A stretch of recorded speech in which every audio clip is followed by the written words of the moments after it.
Sir, pwede po ba kami nag-apply ng permit? makadaan lang sana kasi sa amin, para sa amin, unfair naman na yung mga nag-unity walk, pinayagan natin na makarating sa Mindiola.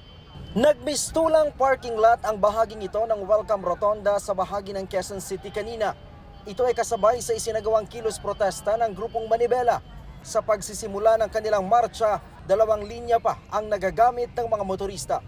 Pero nag-iba ang sitwasyon matapos sumama na sa protesta ang ilang jeep, dahilan para bumara at wala nang makadaan na sasakyan. Sabi ng MMDA, umabot sa 5 kilometro ang tukod ng traffic kanina.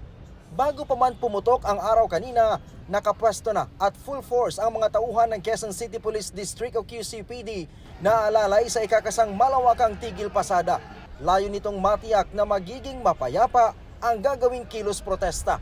Sa kabila ng mainit na panahon at sitwasyon, maximum tolerance ang pinairal ng kapulisan. Alas 6 kanina nang magtipon-tipon ang grupong Manibela sa bahagi ng Welcome Rotonda. Pasado alas 8 agad sinimula ng kanilang programa.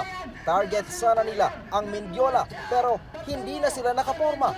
Hinarangan na kasi sila ng barikada ng mga pulis at ilang sasakyan ng bumbero.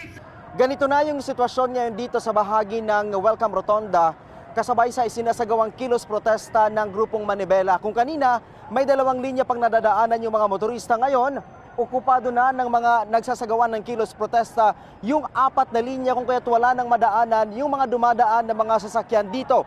Hindi na rin sila pinayagan na makadiretso sa bahagi ng Mindiola dahil hinarangan na sila ng mga pulis sa bahaging yan. Bahagi pa rin ito ng kanilang pagtutol sa PUV modernization program ng pamahalaan. Makakaasa kayo na talagang ipaglalaban natin sa ating mga kasamahan. Paglalaban natin yung ating kabuhayan, ipagtatanggol natin ang ating kabuhayan. Hindi naman masyadong ramdam ng ilang pasahero ang tigil pasada. Tuloy-tuloy kasi ang biyahe ng ilang jeep na hindi nakisa sa transport strike. Ang ilang pasahero, mas inagahan na lang daw ang kanilang pagpasok para hindi na maapektuhan ang kanilang biyahe. Nakakaperwisyo. Kasi hindi makasakay yung mga pumapasok ng maaga, laging nalilate po.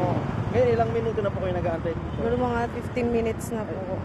Nauna nang sinabi ng DOTR na hindi nila ikinaalarma ang panibagong tigil pasada na ikinasa ng grupong Manibela.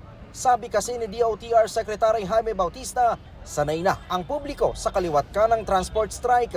At kahit doon ay hindi naman gaanong nakakaapekto ito sa riding public.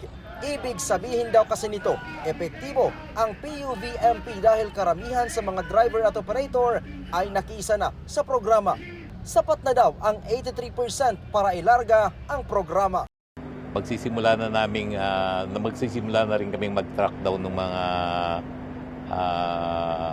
walang mga franchise, yung mga nag-expire yung mga franchise. At karamihan dito mga lumang sasakyan talaga Kaya naman yung mga supporters natin, we met with them last week and talagang pinakita nila yung suporta, Ryan Lisigas para sa Pambansang TV sa Bagong Pilipinas.